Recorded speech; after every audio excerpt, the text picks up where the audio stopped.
her number. Oh, we are now live. There we go, because we have to go live at some point. So we're having slight technical issues this evening, which is part of a live show. We're trying to get Faye on. And Paul's going to do the technical stuff in the background and try and get Faye on. And Paul, I've sent you Faye's number in the private chat on the thing that we're on here. I'll give her a nudge. I'll dip off for a minute then. Yeah, perfect. Just give her a nudge and I'll start the show. Hi, Ben. Hi, Matt.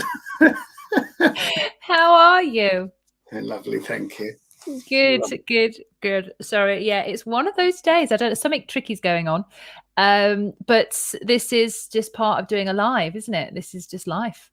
Mm-hmm. This is why, this is when I say whatever I plan, God's got another one. So if he doesn't want Faye to be here or he wants Faye to be late, that is what will happen.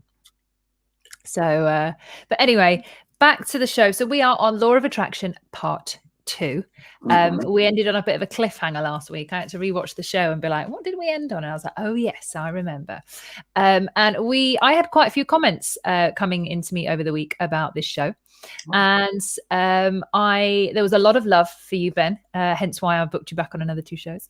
I'm like, bring him on. He's just coming in as part of the I Am Sound team. He doesn't know it yet, but this is where I'm putting him. So, but no, Ben does some incredible work around dream yoga, which is a different form of yoga that most of us know. And it's about what we can do in our sleep and the power that we actually truly have. And he's got some fascinating stories and some really cool wisdom that he came out with last week that set him shining. And I feel my friends like, he sounds amazing. Can you get him on again? I'm like, yes, let me get him on again. So we've got him booked back in for another 2 shows. So thank you, Ben, for accepting. Pleasure. It's very nice to kind of get out of one's ghetto of who one normally talks to and talk to other people. I think that's kind of a nice, if you think you've got something, it's a kind of almost a kindness, isn't it? Yeah. To tell the others. That's what you meant. And that's what it is. It's a kindness. You're doing an act of kindness. So we went deep into Law of Attraction last week about what we all thought of it. We all kind of had a very similar perspective. But where's my key gone? Sorry. Very similar perspective, but slightly different. And it was interesting. It was very interesting. And it was, I think, quite informative from many different ways. We did a bit of a history on it. So if you haven't watched that one, go back onto our channel and go Law of Attraction, the original one, which is episode 1. I highly recommend you go and do that. We do have Paul coming back on, who is my tech guy, just trying to help.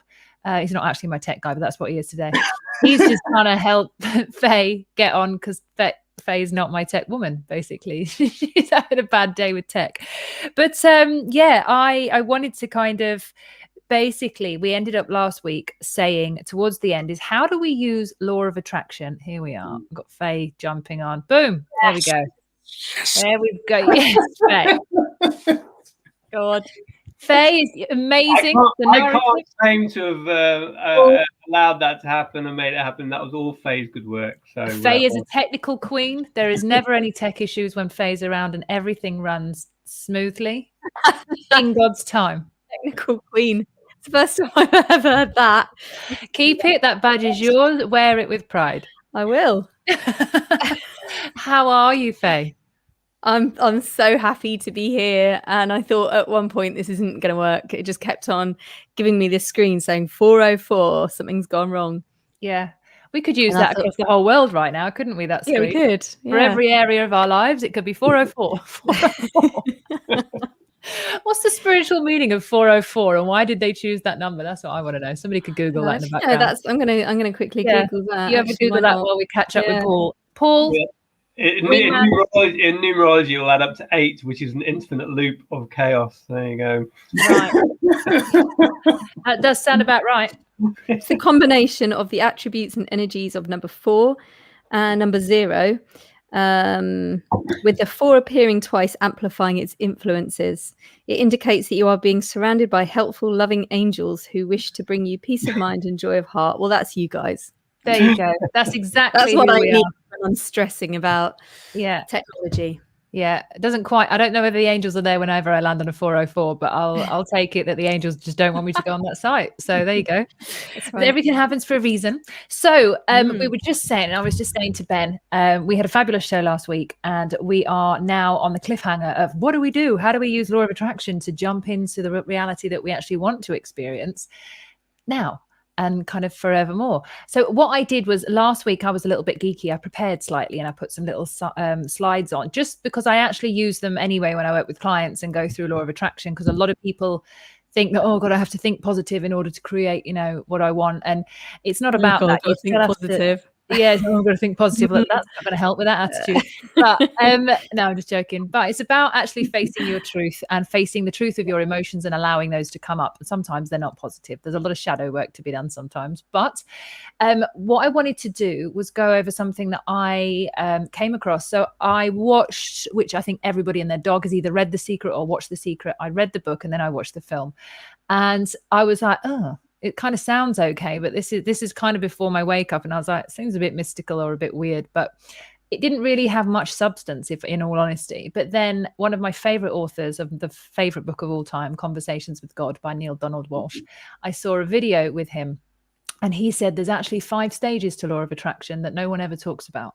So I'm going to put these stages together and I'm going to reference them in the current state of the world that we have now, just to give you an idea of how this goes. So I've got these fancy things that I'm flashing across the screen. So you guys look fabulous, no offense, but we're going to make you pink just for a minute so we can't see your heads. So this is step 1. Okay, so this is law of attraction. What would you like to experience? And by the way, I'm shit at spelling, so if there's any spelling mistakes, just roll with me on this one, please. I'm far better at voice. So law of attraction, what would you like to experience?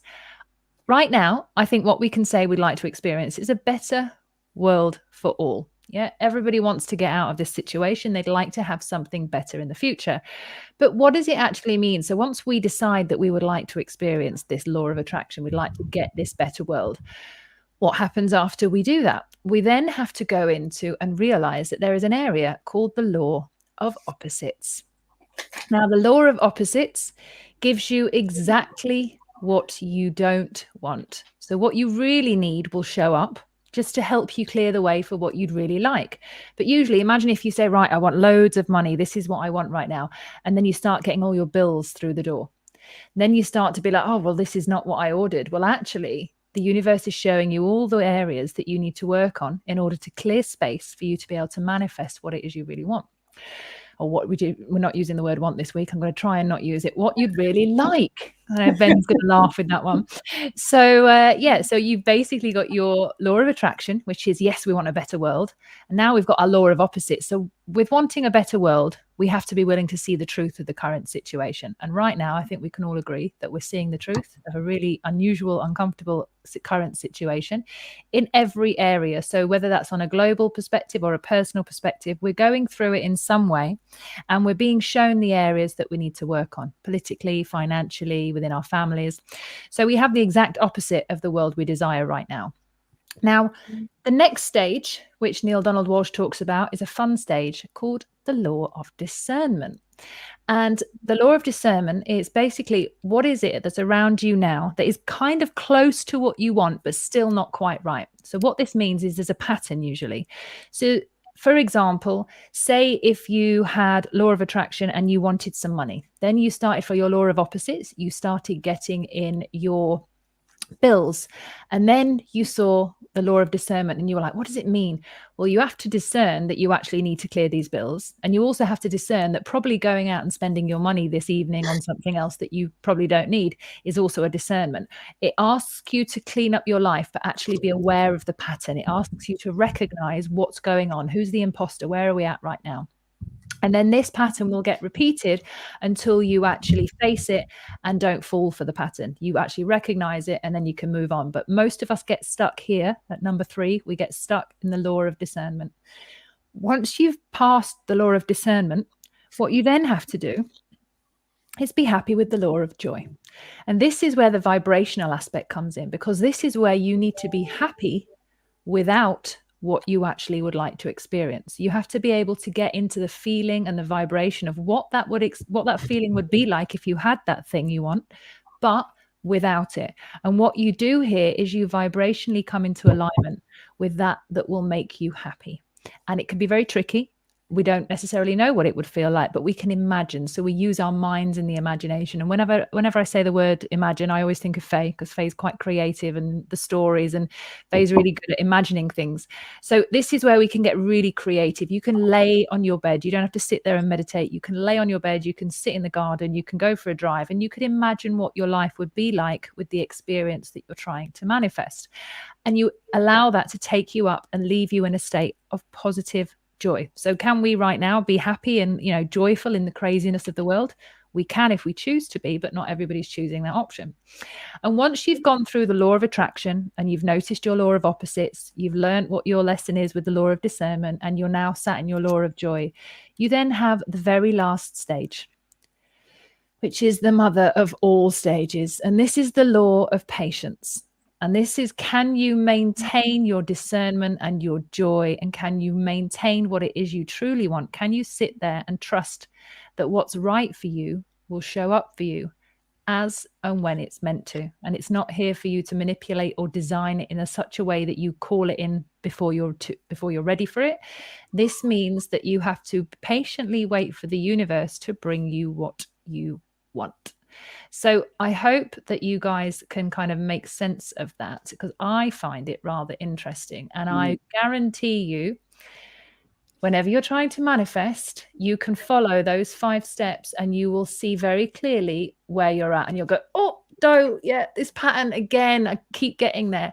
And it's something that I have used non-stop when I've been speaking to other people, because I think it was about a couple of years ago, I decided not to try manifesting anything, just to try and let go, because I had a broken back. And when I did, a lot of things showed up for me. So what I do now is I literally hang around in the law of discernment instead of looking at all of them. I'm not trying to get anything particular, but what I am now becoming vigilant of is the areas in my life where I need to have discernment, which is where I really need to live and where I need to look at and say, okay, what's coming? What do I need? I don't know where I'm going exactly. I don't have a special request, but if something comes into my life that I don't feel truly happy with, or I can see a pattern unfolding, I pretty much live in the law of discernment. I have to stay joyful as well, but the joy comes from being in that law of discernment and knowing, and that's the self-awareness area that we're in.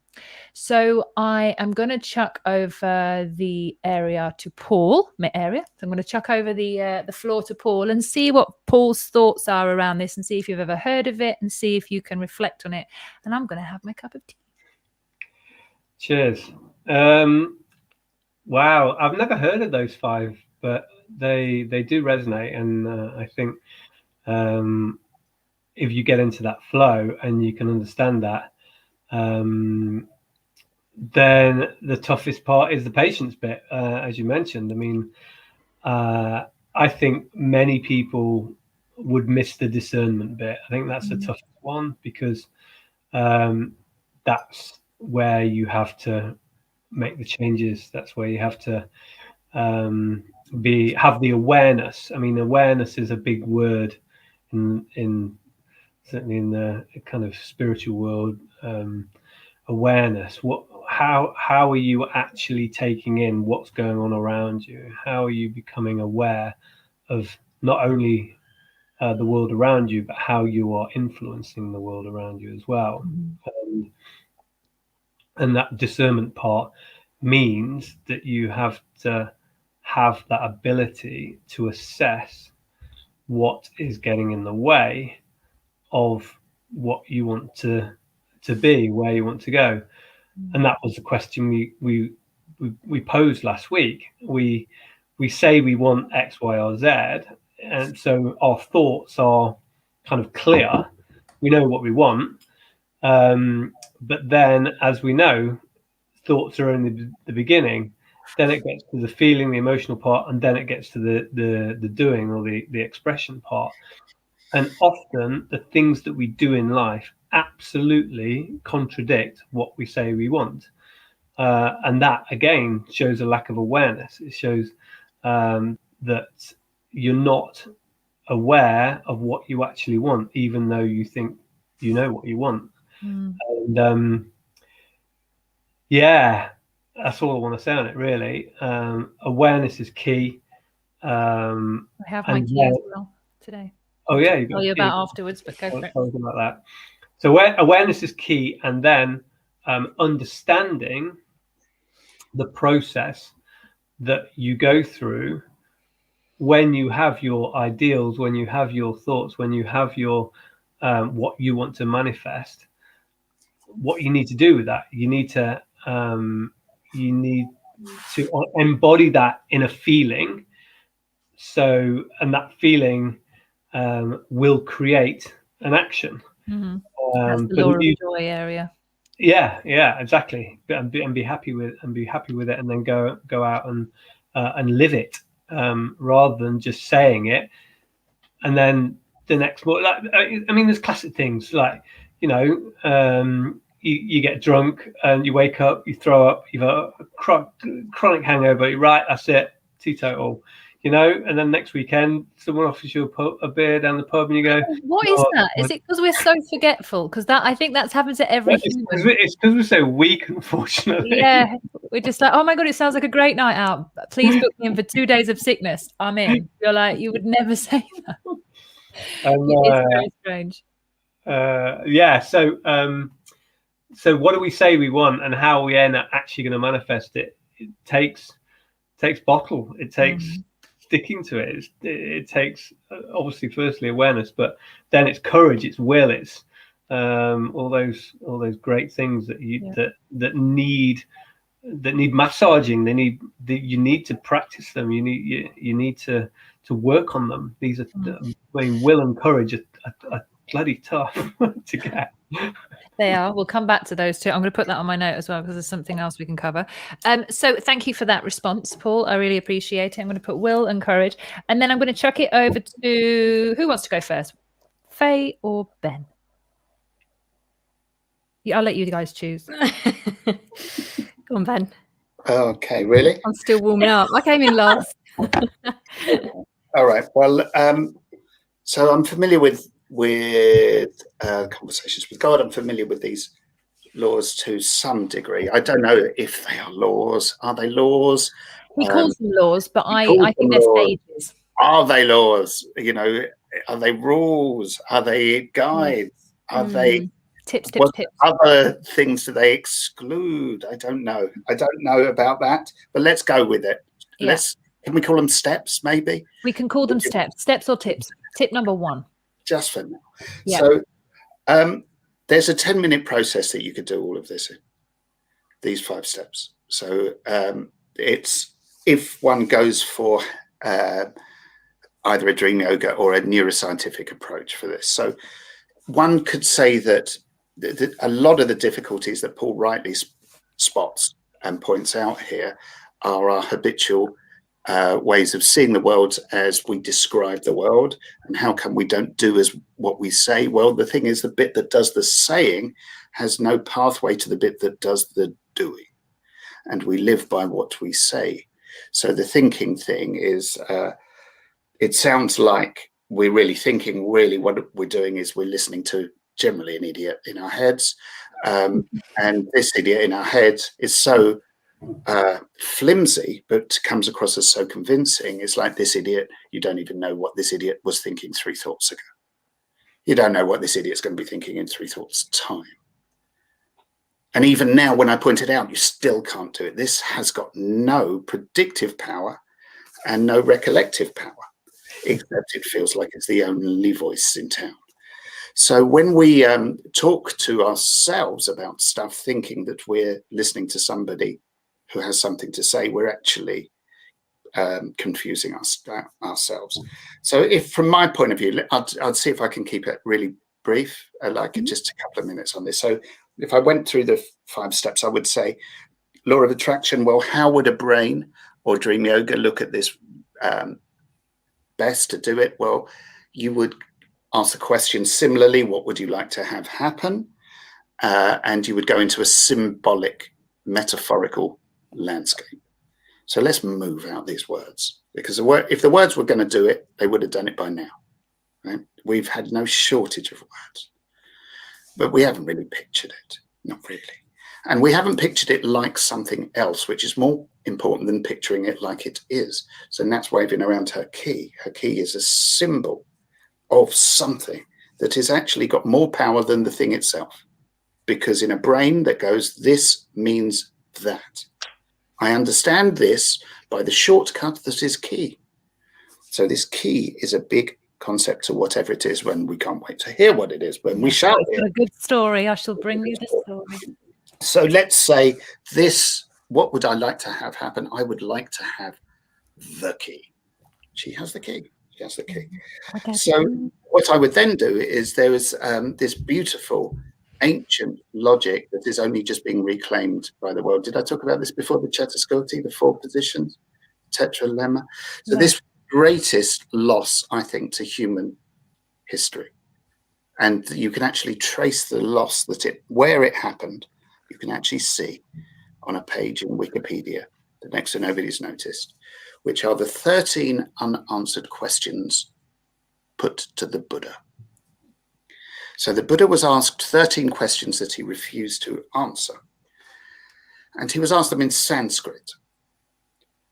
And Sanskrit is an ancient logic, the oldest language, the most perfect language that's ever been created, according to Chomsky and great linguists. It's like nothing else. It's the only language that actually fully represented the concept of zero. And what happens in Sanskrit, these 13 questions, where the Buddha is asked, is life finite, or is it not finite? Is it both finite and infinite? Is it neither finite or not finite? He's asked either or, both, neither. Aristotle comes along. Like some bloke down the pub, he goes, nah, it's yes or no, isn't it? It is or it isn't.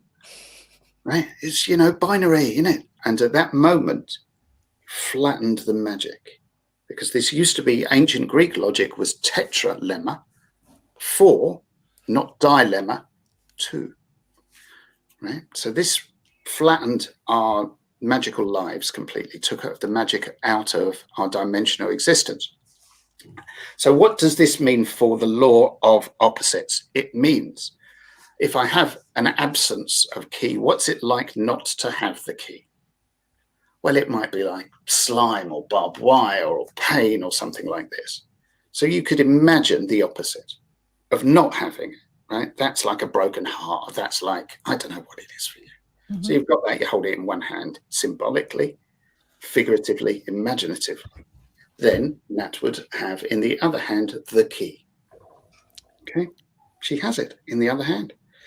Then in a Fey reason style, you can put these two together to become one. Imagine at the eyebrow center, the key and the become one and form a new image. Okay, so you have two become one at the eyebrow center. You've now got a composite of creation of what you have, which is problem, what you have, which is solution. You now have a route to get there. The brain understands, I'm here, I'm not there. How am I going to get there? I'm going to get there through here. So we have a triangle. Now, if you wish to get rid of the problem, you would have the fourth place, which is neither, which is kind of a bit like jumping to the law of patience, or rather maybe kind of how would I be without it? How would it be like to wish that I had no wishes, to want that I had no wants, to be, I don't mind what happens, like Krishnamurti was his thing. I don't mind what happens. That's my secret. Because if you don't mind what happens, you don't have a problem. Mm-hmm. Which I go with, I don't mind what happens. I don't mind what's happened. And I don't mind what's happening. The 3 I don't minds. So where are we? We could then use the neither to negate the original problem. It's like you cut and paste the nothingness that would be under your feet into the hand that was holding the broken heart, the barbed wire, the slime, the yuck, and you copy it. And if this hand is ready to let go of it, it shall open. But if you're holding on to it, the hand holds on. So it's out of your head and it's in your hands. So you can use that. So that would be going from what would I like to have happen to the law of opposites to the law of discernment, the close but no cigar thing you talked about, Nat, would be this thing from the brain is of error correction.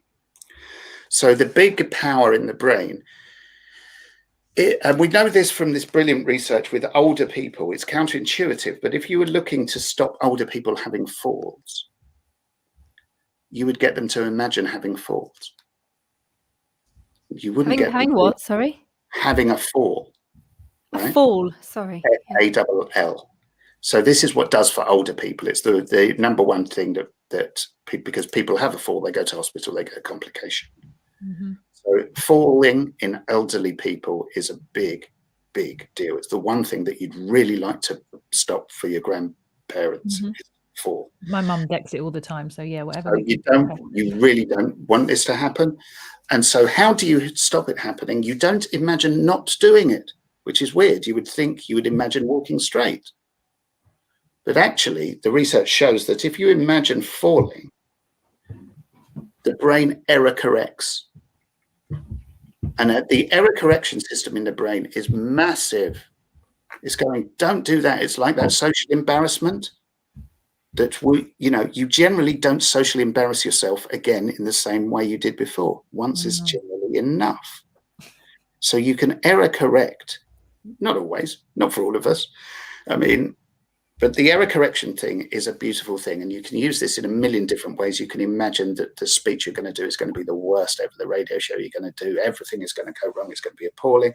The brain preemptively thinks that's happening and corrects its path in advance. Now, for law of attraction stuff, this is priceless because it's people, we talked about this last week. They tell us what they don't want, or they go, oh, it hasn't worked, and they're thinking about it not working, or all of this stuff. We see it all the time with our people.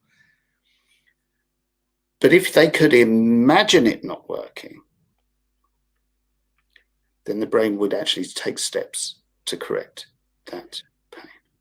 So if they imagined it not working and really imagined it, because if you don't want it to happen, you're resisting it not happening. So you spend that time resisting it, being like, I don't want it to happen, I don't want it to happen. But if you just went, okay, it's going to happen. Is it like when so it's like when the Buddha, when the monks meditate on death and they focus on death so they can handle the emotions of separation and attachment. They go into death as I think we talked about this, Faye, at your house when we were talking about the shadow stuff. And I was like, go into that's like meditating on the worst case scenario. And then they say that when you do that, you let go of the attachments to it, and it's very unlikely to happen. Once you've not scared of dying, you can start living. And that's our whole dream yoga thing, is that we start at the end, which is we start at the law of patience, because we're going from deathbed back. It's like, if I can hack this deathbed thing so that I have a really great last moment, well, I can relax. I've taken care of that. And nothing that goes on between now and then is going to be such a big deal. But is it more than just imagining? I mean, imagining seems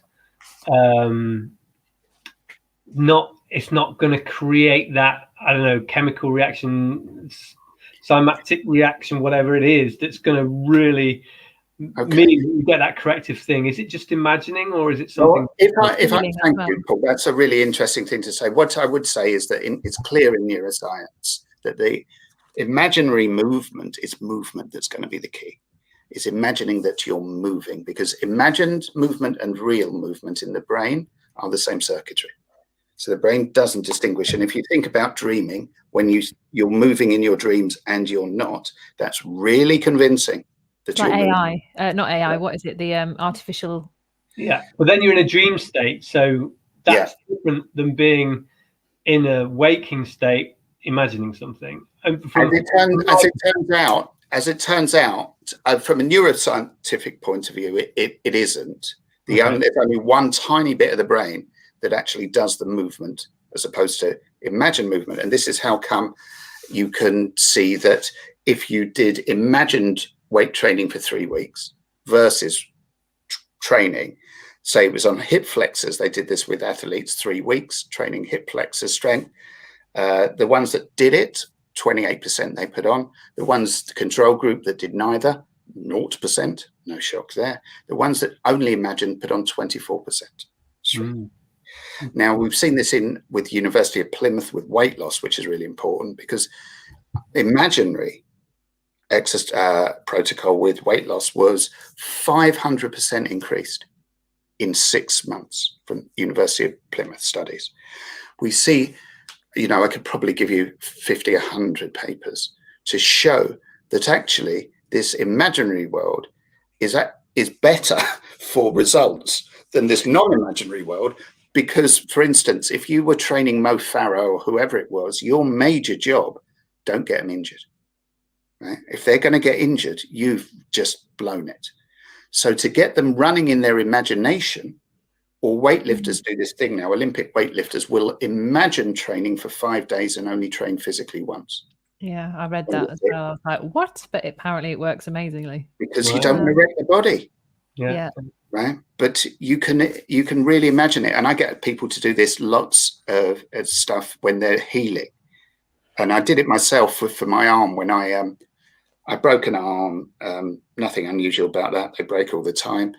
But what was unusual was that I managed to fix it in a week and a half. And they take 6 to 8 weeks. And I did it by making myself imagine that even though I was lying in bed and strapped up, I imagined I was doing my yoga poses. And I made my imagination do that. And then when I went back to guys in St. Thomas's, they freaked out because they thought the original X-ray was wrong because the quality of healing was completely unknown, not what they see. And they got the specialist down, the consultant. And he said, "Thank you very much, Mr. Wolf. I've heard about this, but I've never seen it. This is a once in a career thing moment for me." Wow. So I know firsthand what can be done, that we can change this stuff. Greg Braden's got a similar story about cancer. Yeah. Story where he went for a scan and they said, "Yeah, you've got cancer." And he went, "Oh God, all right, I'm just going to have to go through with it then." And they said, "Right, you're going to come into surgery in whatever it was, 2 months' time. This is what you've got to do. Just make sure you turn up and we'll get rid of this thing." So he said, "Right, I really don't want to go through the surgery, but I'm going to have to just to prove a point." And then he obviously did what you're saying. He just imagined that he didn't have cancer. And then they opened him up and there was no cancer. Wow. And he just got rid of it. Well, I'm doing that with somebody right now and we'll know on Monday who somebody is listening. Yeah. Good luck to you. Good luck to you. Yeah, good luck to you. No pressure. All in the imagination. You got this, kid. Whoever you are, you got this. Yeah. So I'm going to jump to Faye because I'm mindful that Faye's been sat here like, oh my God, and we've had half an hour and she's not said a peep. So Faye, that's unusual for me, isn't it? I know, right? I'm being such a good girl, sitting here quietly, not speaking. So rare. This is a rare thing. Can we frame this? I know. Okay. Anyone that knows me can't believe it. They drugged her. It's all really interesting listening to all of that actually, because those laws from Neil Donald Walsh, I've not heard of those before. And what did you ask me anyway? What would you? Well, it was a long time ago, so don't worry if you've forgotten. I literally just said if you've got any reflections on the laws of attraction, on these steps, not laws. So on these steps/tips, have you got any reflections on them? And well, the steps of the Neil Donald Walsh steps have gone out of my mind now completely. So they're in the notes. Are they in the notes? Do you want me to actually talk about Neil Donald Walsh then, as opposed to law of attraction? You can do if you want. You can say who he is. He's a fascinating guy. Love him. I like Neil Donald Walsh. I love Conversations with God. It's one of my favorite books as well. Never really looked into his law of attraction stuff, but I think the books talk about it anyway, don't they? It's it seems to be a thread in there. But yeah, I wholeheartedly agree with the thinking ahead of what you want. So many stories about that. I remember my mum actually, she told me about when she was going ice skating for the first time. And the night before she went, she was so excited about going. And she had this dream where she was skating on the ice. And it was a really vivid dream. And she went onto the ice and she just knew how to skate. And the next day, when she went ice skating for the first time as a kid, she just did exactly what she dreamt of the night before and skated. And she just did exactly what was in her head from the dream. She already knew what to do because she dreamt about it the night before. So rather than dreaming about it in nighttime, you know, if we're not that lucid, you know, we can do it with our imagination as well. And there's so many stories about people shrinking cancer because they'll do like shrinking exercises in their head, you know, or they imagine lots of soldiers on white horses, you know, the white blood cells coming in to help, you know, the white army of white blood cells, and then they see it being diminished. In fact, I heard about a story about a child who had a tumor in his head, and the mother and the father tried everything they could to try to release this boy from this awful fate, and he was only young, and I think they were starting to give up hope, and they'd been recommended to see I think it was somebody on the Isle of Wight. It was a practitioner, I think, of the law of attraction, and he'd said to the kid, you know, you're going to get better, all you need is your imagination. So just imagine that you can see this tumor in your head. What does it look like? And he said, well, it's about the size of a tennis ball. And he said, okay, so every single day I want you to just see it just shrinking a little bit more and a little bit more and a little bit more, and then see it go down in size, you know, so until you get to the size of a marble, and then you get to the size of a little crumb, and then until it goes completely, and come back and see me once it's gone. So he practiced that every single day before going into hospital for the operation. And sure enough, when he went into hospital, it had gone. But I think kids have got this power, one, because they've got such a deep connection to the imagination, and two, because they don't really have the same trust issues that we do. You know, they just do as they're told, see it shrinking, and then that's exactly what they do. They don't have all the doubt that we have and all the blocks, and that's really what I think stops us. I wanted to add, just as you were talking then, Faye, a mutual friend of ours, Susie Pearl, had basically a very similar scenario. And we all went to her kind of pre-funeral. We literally went to her house thinking, this is the last time we're going to see you. We're in Ibiza. She won't mind me telling the story because I've had her on the show. But Susie had quite a large... I didn't think it was the last time I was going to see her. I think most of us did who were at the house. No, I was totally 100%. She's going to get through. Yeah. But that's what she was asking, that we were all going to support that, wasn't it? Yeah. And we went to her house, and she had quite a big tumor on the brain. Was it tumor on the brain, wasn't it? I think it was. Yeah. And it was just, the story was that she didn't have this tumor in her head. She had Robbie Williams in her head. She named the tumor Robbie Williams, and she doesn't like Robbie Williams. So she basically was like, he just doesn't exist. Robbie Williams doesn't exist in my head, and played like this whole ball game of like, it's not happening, and had a whole number of experiences, that magical experiences, that led her to basically shrink the size of it and just pretend it wasn't happening to the point of the nth degree. And I said to her at her house, you know, if you make it through this, and I hope you do, and I wasn't certain that she would. I'd been in the car with her when we'd crashed, and the whole thing was scenario, and I was just like, if you make this through this, we'll have you on the radio show. And this is when we had the radio show in Ibiza, wasn't it? And we said, we'll have you on the radio show when you get better. And then I contacted her a couple of months ago and was just like, it's time for you to come on and tell your story. And she's got a fascinating story, but it's the essence of what this is it's our level of belief that we really, you know, and it's not just belief. There's a difference between belief and faith as well. A belief can change at any time. When you've got faith, it's a certainty in your actions and in, you know, your trust. And I just think it's absolutely magical. And there's so many stories out there, like we say, that have these ways and means. And Ben, you go deep down the rabbit hole and we talk about it of you know, the ways to get there in the dream yoga. And this is why that we've got you coming on another show. I'm going to just do a one-on-one with Ben, and I'm going to drill him about dream yoga, and we're going to go down the rabbit hole. I want to hear more about dream yoga, actually.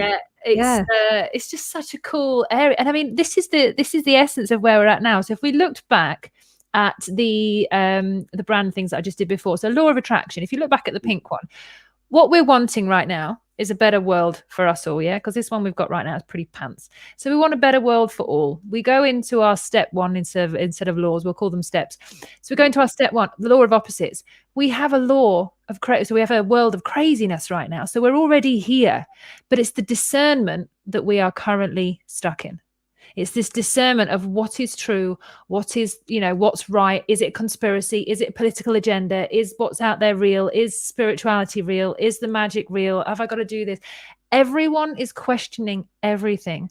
And when you've got discernment, you've got clarity. And your clarity is your ability to be able to communicate with yourself.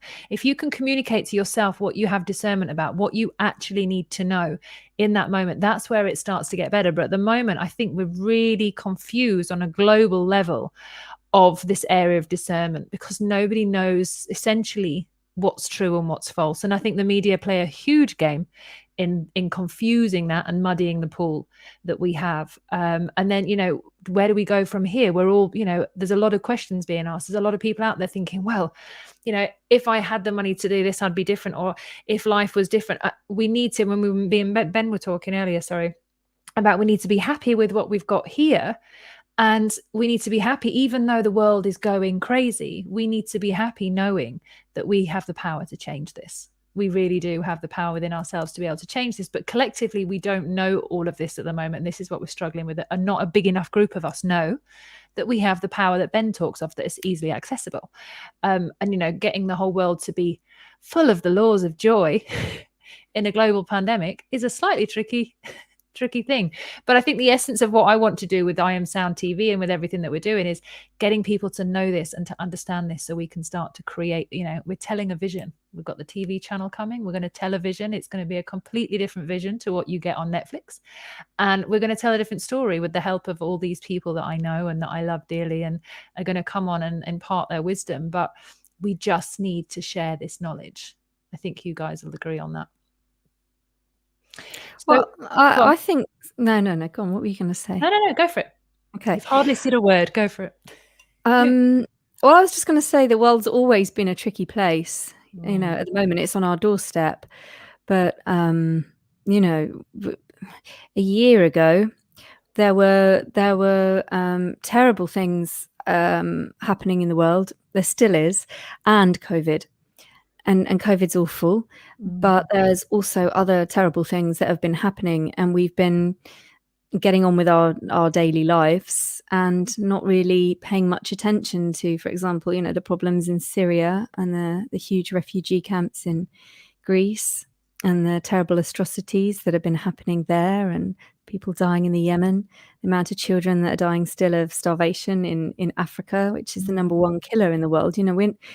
We were aware of this in the 1980s when Bob Geldof, was putting these terrible scenes of children dying in Africa, and we all pledged then to make the world a better place, and and so on, and how many times, and we still haven't. But now it's kind of up the road.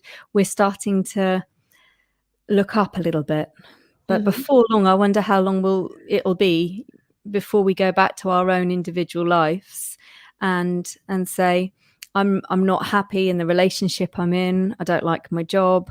I don't like the wallpaper in my house. I want to redecorate. I don't have enough money to do it. My mother-in-law is really getting on my nerves. But it's the unknown. There's always so much that life is always unknown. Yeah, but we don't think it is. That's the bit we take for granted. We don't know about anything, do we? No, and we think we're going to wake up with the person that's always going to be there, or life's going to be there, or the job's always going to be there. But when we don't, when we've risked it now, and me and you and Faye, we've had really deep chats about this. That going into the unknown is everyone's biggest fear. Nobody knows what's in the unknown. If we can't know it, we can't imagine it, we can't picture it. We're like, oh God, what is that? And we daren't put ourselves there.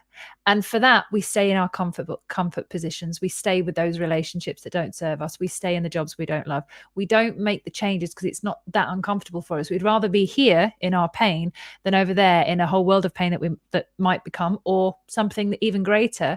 One of the things I think is important for us to talk about today is one of the sentences I've said and I put on my emails and on my Telegram. It's like, I'm not here to die for what I believe in. That's just not who I am. I want to live the best I can for what I've got faith in.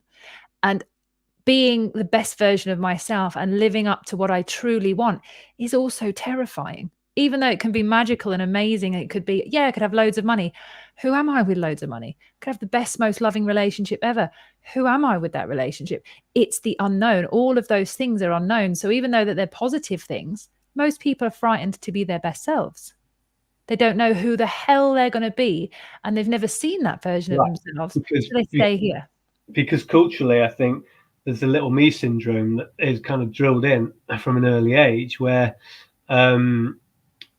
as a child, if you are gregarious and outgoing and boisterous, and you'll be called annoying or a little brat. Who does she think she is? Yeah. And then so there's this cultural kind of suppression of wonder in the human spirit, and just that kind of go-get spirit of we can do anything, we can be anything, we can actually achieve whatever. We are obviously creator beings that actually have the power to do anything we imagine. Anything we imagine is possible.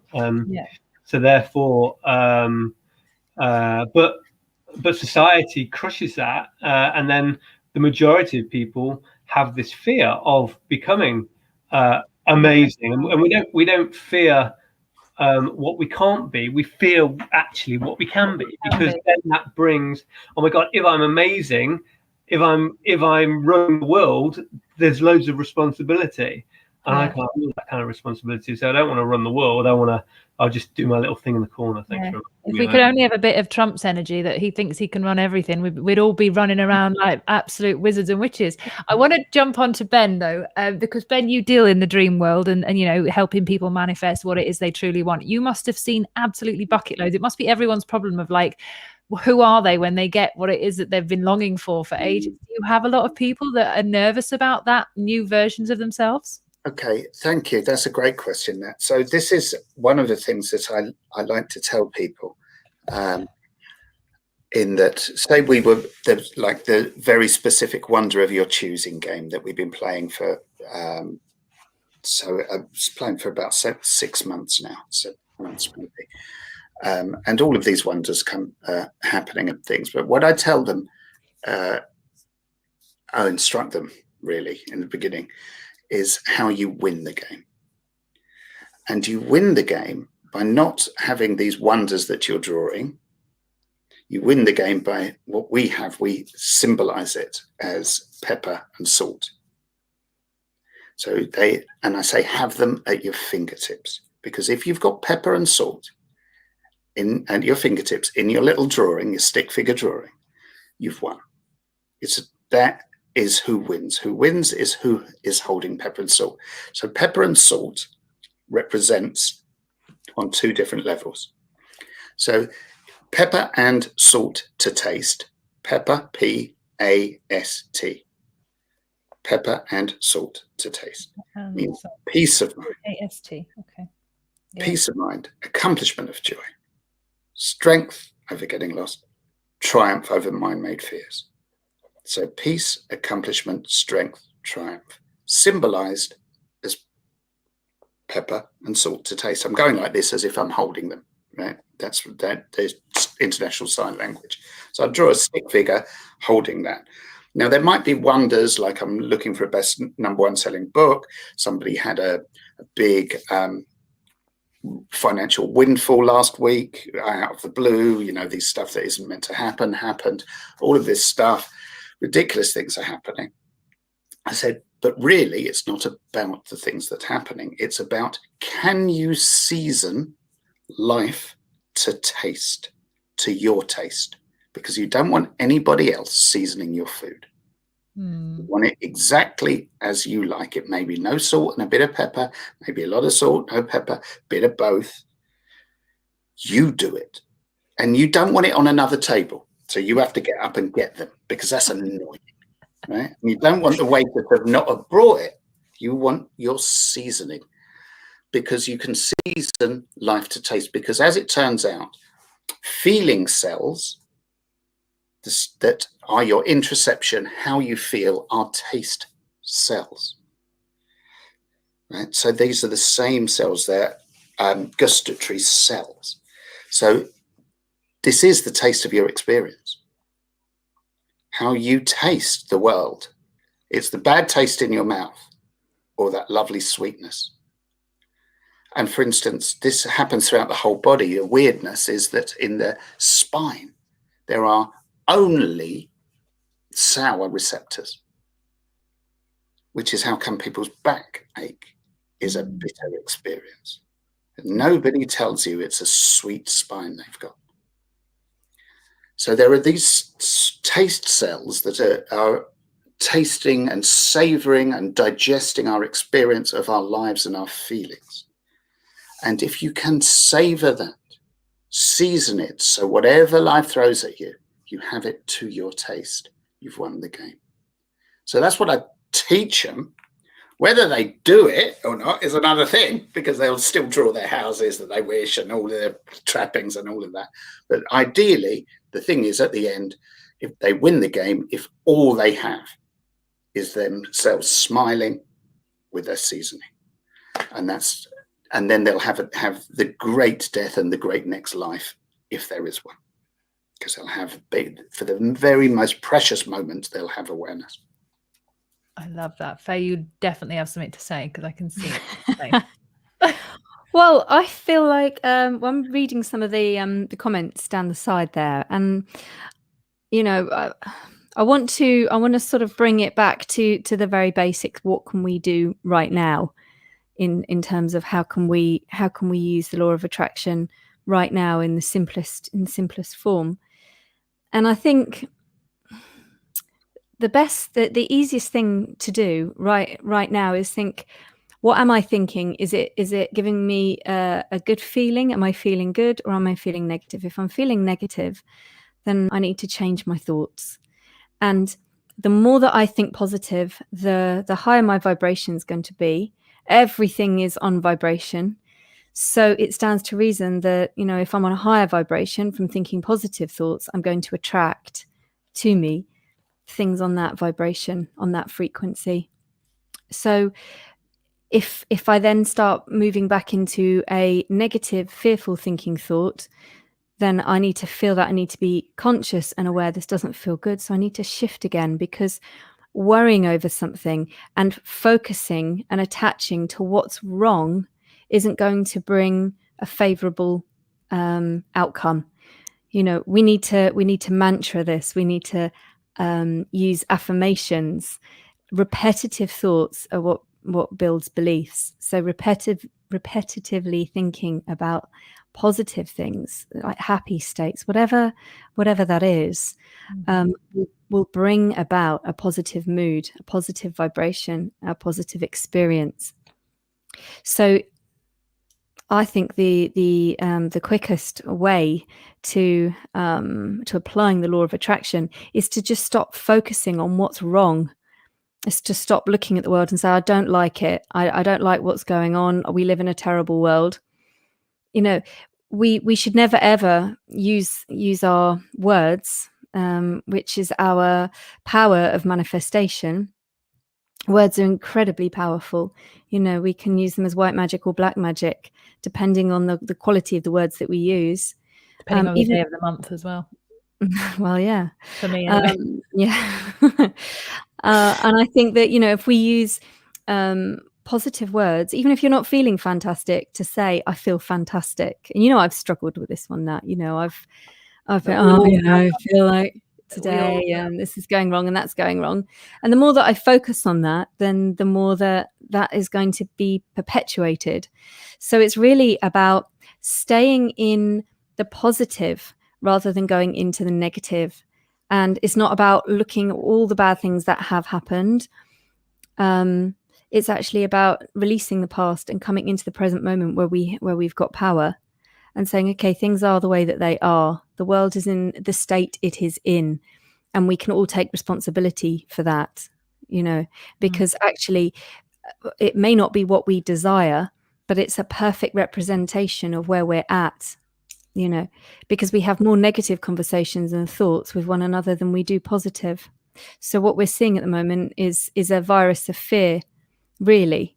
And that's actually the virus that we've all been suffering on with for so long, whether or not it's fear that we're going to lose our job, get made redundant, not pay the rent, fall out of love, fall in love, whatever it is. But now it's on a mass scale, sort of the macro to the micro. So I believe that if we want to change the world, we have to start with ourselves, and we have to start looking at what's the output of our thoughts. Are they of a positive or a negative nature? If they're negative, how is that serving you to think negative? It's about actually using your words, the power of speech, to make affirmations of positivity right now in the present moment. And maybe you've got to fake it till you make it, and keep repeating, and there'll be a part of your brain saying, but I don't believe it. I'm actually really scared. And you can say, okay, so how can I use my inner alchemy to override that? What's the opposite of feeling scared? I feel safe. So it's to move into that. So I feel safe. I still feel scared. Okay. So what does feeling safe? What memory can I pull out? What thoughts can I have that make me feel safe? Can you draw? What images of safety have I got? That work. And even if it's just a little thing, a little step, what can I do right now in this moment so that I can feel safer? Just to up the vibration. And then from there, you're building on more. It's just about releasing fixed attention on what's not working for you and quickly moving into higher vibrational thought, positive thought. That changes your energy field. I've got something that's come up just in my mind as it's just screaming out to me. I don't know if anybody else is thinking this at home or where it's come from, but it's literally on my head. Manifesting for yourself. So I agree with everything you're saying, by the way, Faye. That was amazing. And I'm directing this back at you, by the way. You are? I am, yeah. So this is for anyone, really, but I'm just chucking it back at you because it's just landed in my head. Chuck away. Manifesting. So, okay, imagine I want to experience a whole £1,000 by next, or £2,000 by next weekend, right? Imagine that's what I want for myself. Because I've got resistance to manifesting £2,000 by next weekend, I'm a little bit disempowered. But if I wanted to manifest £2,000 for you next weekend, because there's no emotional attachment to it, I believe maybe I've got more of a chance for doing that because I'm not in resistance to it. So I'm just wondering now, and you can answer this, or Ben can answer this, or Paul, whichever, but I'm just thinking for a lot of people, we're thinking, oh my God, we want to change the world. We want to save the world. We want to, make this world. Everybody does. Loads of people, like I always say, we go on this journey and we either wake up spiritually and we learn about law of attraction and we end up going for the money and I can manifest a car, and you learn materialism that way, spiritual materialism, or you wake up and you start hugging trees and want to be a vegan immediately. So there's two ways that you wake up. There's no other ways that you wake up. No one's balanced as soon as they wake up. You either get through it materialistic or you want to save the planet. Neither are wrong. I'm just saying that they're the two ways. So at the moment, we've all got mixed. Some people want to save the world financially and for the system. Some people are trying to save the world and the trees. We've got mixed savings over here. And what I'm trying to think of is, based on what you've said and what Ben said earlier, is if we were all to collectively try and manifest / save the world right now, we'd all be doing it from a different point of attention and a different perspective. Would it be better for us to try and manifest for individual, and I'm asking this for the audience as well, would it be better to try and manifest our experience on a personal level, or would we have a greater power in manifesting on a collective level for other people because we're not in resistance to it? Does that make sense? Yeah, there's quite a few questions in there. So which would it be better, to manifest for me or to manifest for someone else in order to get it and to find a great... Well, what are you looking to get? The result? The world. I'm just the world. Like, I'm trying to save. Well, first of all, let's ask the question: does the world need saving? Yeah, very good question. Really, you don't know about anything until you're. Yeah, but I think we can look sort of a little bit closer at ourselves first and foremost. Say, before I go out and save the world, assuming that the world does need saving, because the world's pretty amazing, and usually it finds its own balance. It finds its harmony, and there is bigger, greater forces out there than little old me. and things that perhaps need to roll out that are beyond our comprehension.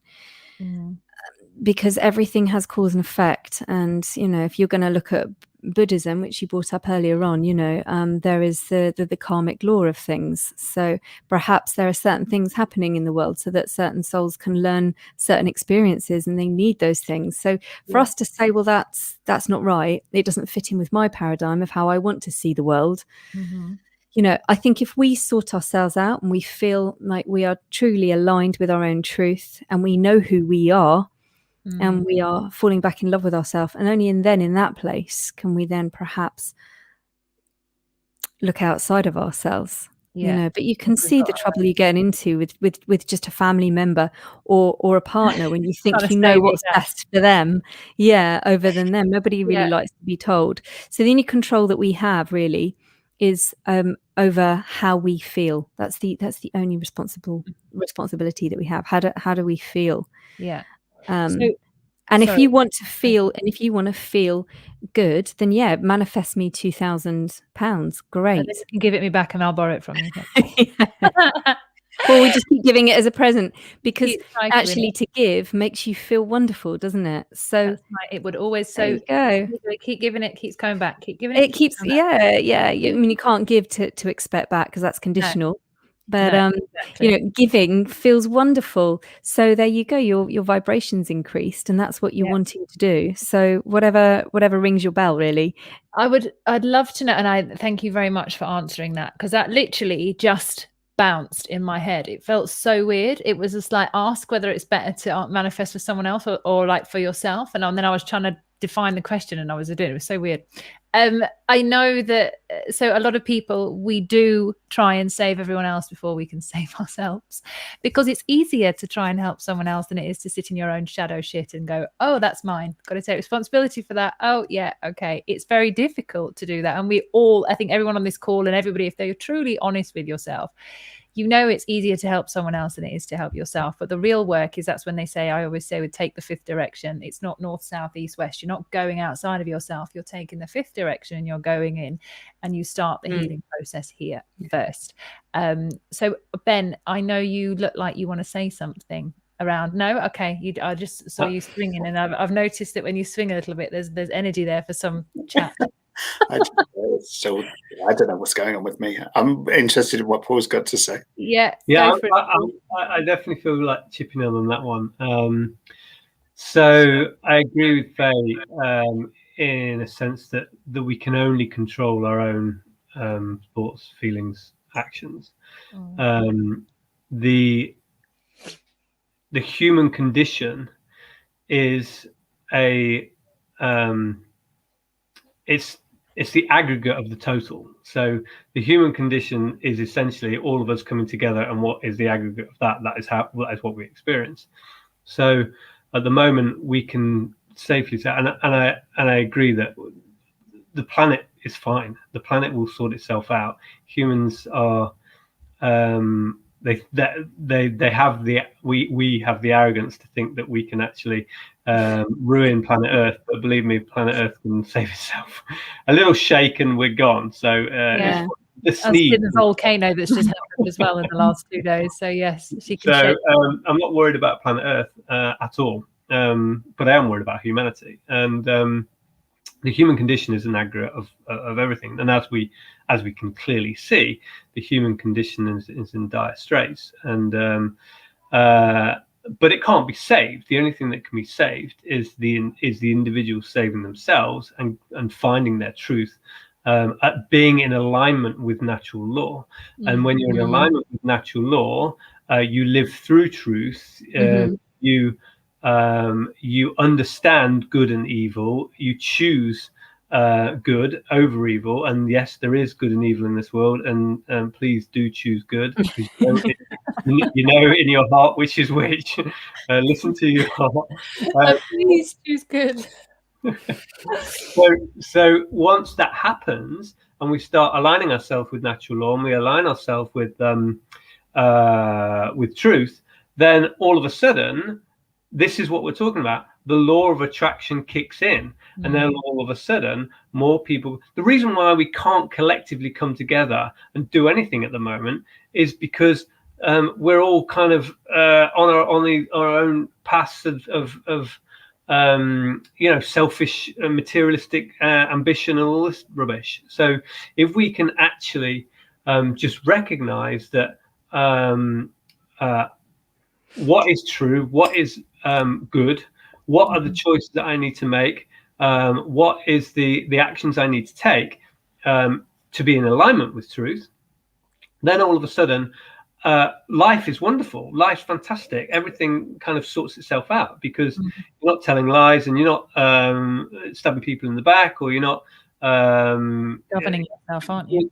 Yeah, exactly. And then you create this this aura of love and of care and of attention and of positivity, and then that's what attracts and attracts and attracts and attracts. So slowly but surely, this waking up process is allowing people to see the horrors of the world in your face. Right? Yeah, the world is a nightmare, and like you were saying, Faye, in the West certainly we've had it cushy. I mean, we've lived a glorious I don't know, 50, 60 years since World War II, whatever it is, and we've kind of got into this kind of zone of isn't everything great, when it's not. The humanity and the human condition is not great, but we now need to maybe I don't know whether we're trailblazers in it, but we certainly need to sort our shit out, as it were, and realize that it's on us on a personal level. It's a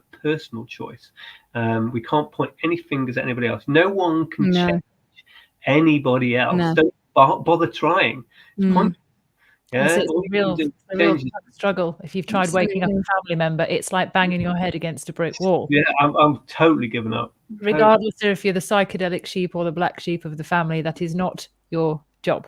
You're here to heal your own wounds and not do it.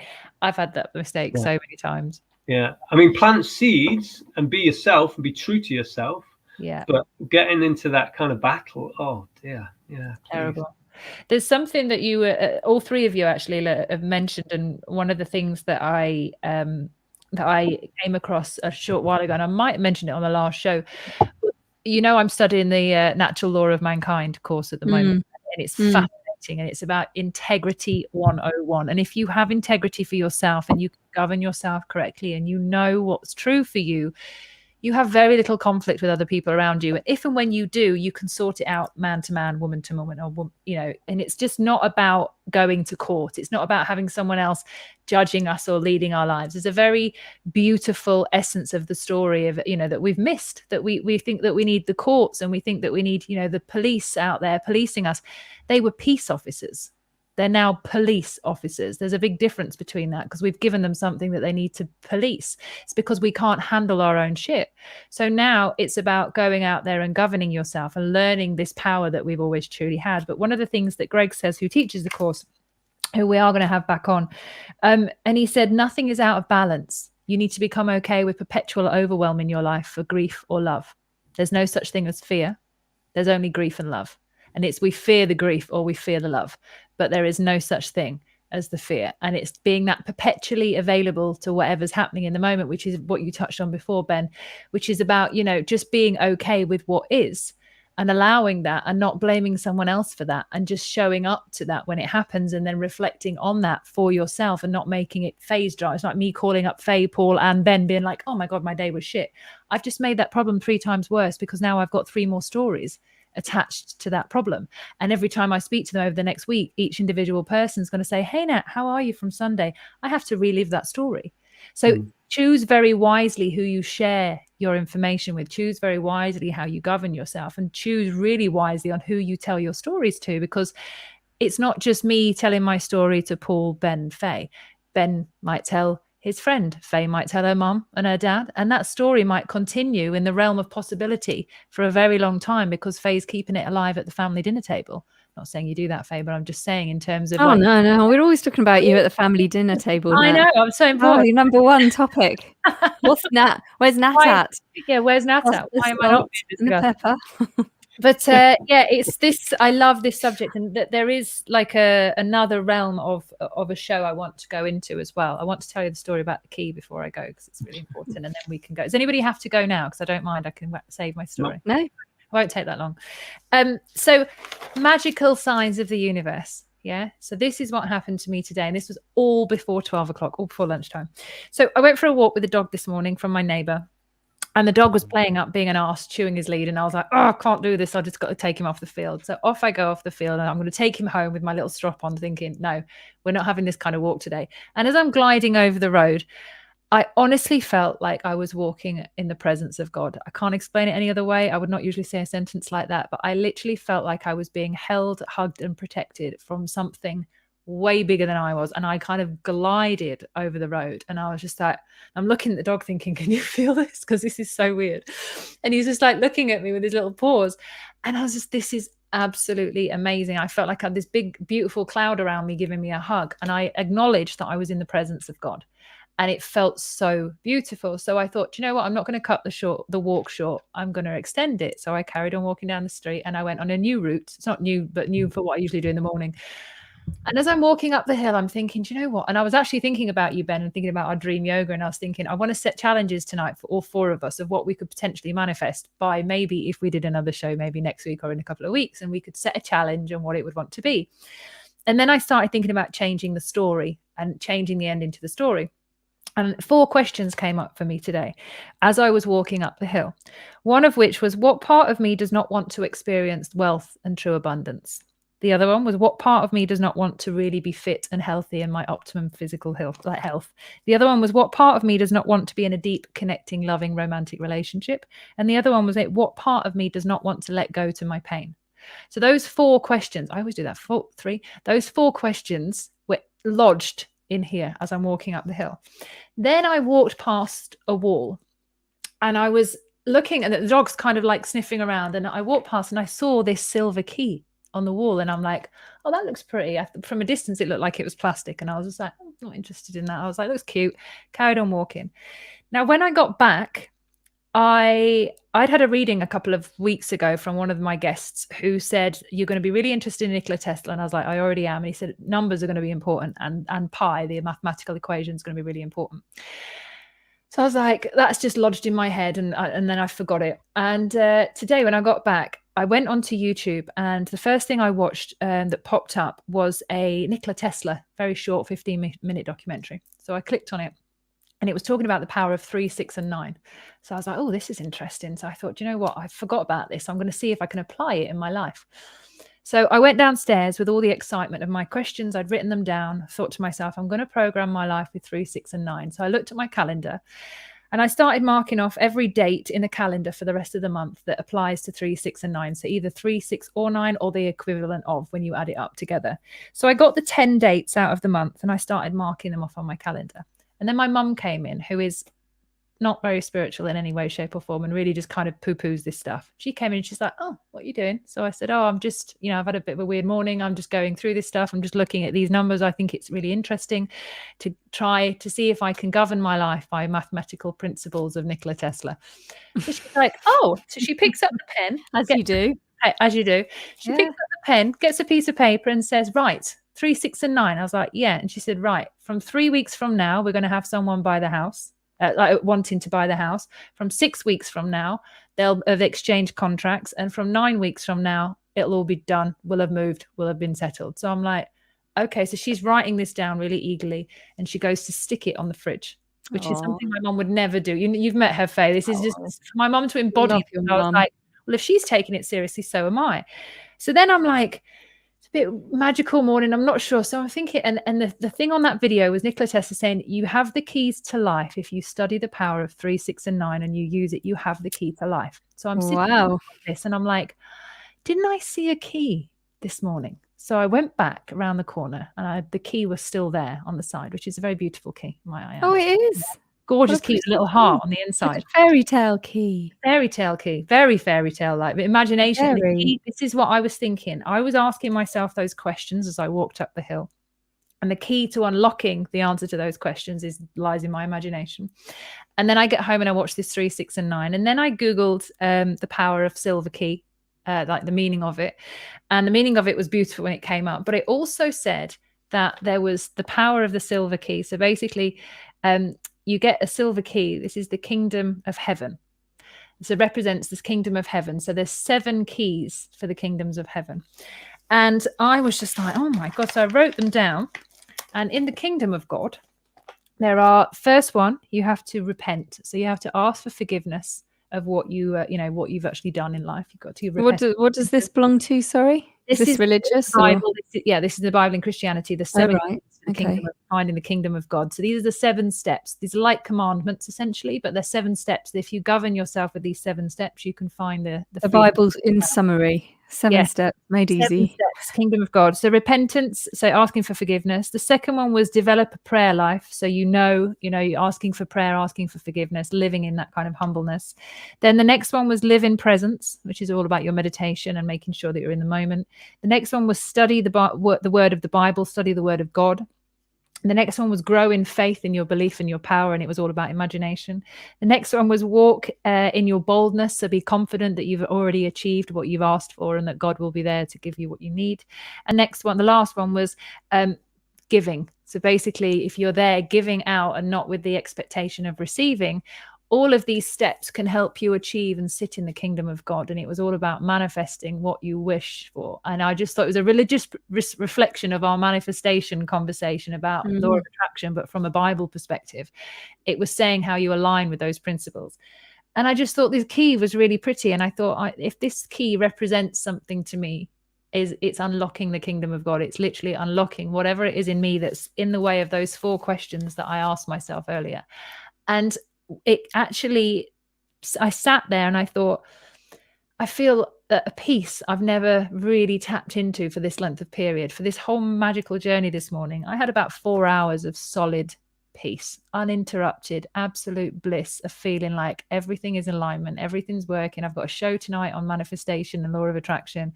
I'm walking around, I'm getting given keys representing Bible representations, and just having this magical journey. And just being there thinking, and this is why I love not planning. Today I had no plans. I had nothing in my diary. And I thought, I'm just going to show up and see what God has for me today. And it brought me all of this. And I just wanted to share that story and just to say, I'm going to keep my key. Don't know what it's going to unlock. But as we go on this journey, we shall know. We'll find out what I Am Sound's meant to be. We'll find out what all of this is. But I just thought I'd share that because it was my cute story. So did you find out what parts of yourself are blocking you from the things that you really want? Came up, ironically, an article popped up today, which was about twin flames. And it was false twin flames and real twin flames and the difference between the two. And I read the article and my mind, my body and my heart shifted. I won't go too much into it now because it's a whole other story.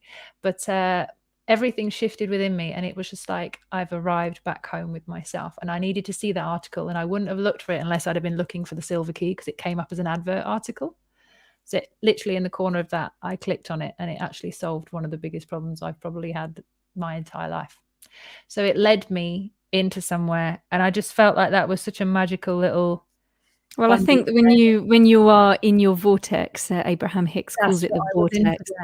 You are in alignment with your truth. Yeah. Then the synchronicities start to happen, don't they? The magical signs. It's amazing, yeah. And then it shows that the outside world is reflecting the inside world on your truths, on your desires. 1 minute 18. 1 hour 18. We're on, and 18 is my lucky number, as you know. So, yes, that was my day. Which I love. Which is one of your dates in February, because it's 9. Yes, exactly. So I'm 3, 6, and 9. So this has been a great show. I've loved talking to you guys. I think it's amazing going down this hole. But can we just say before we come back on at some point in the future, can we all say something we'd like to manifest before we next join again? Something we'd like to draw in. What would you like, Paul?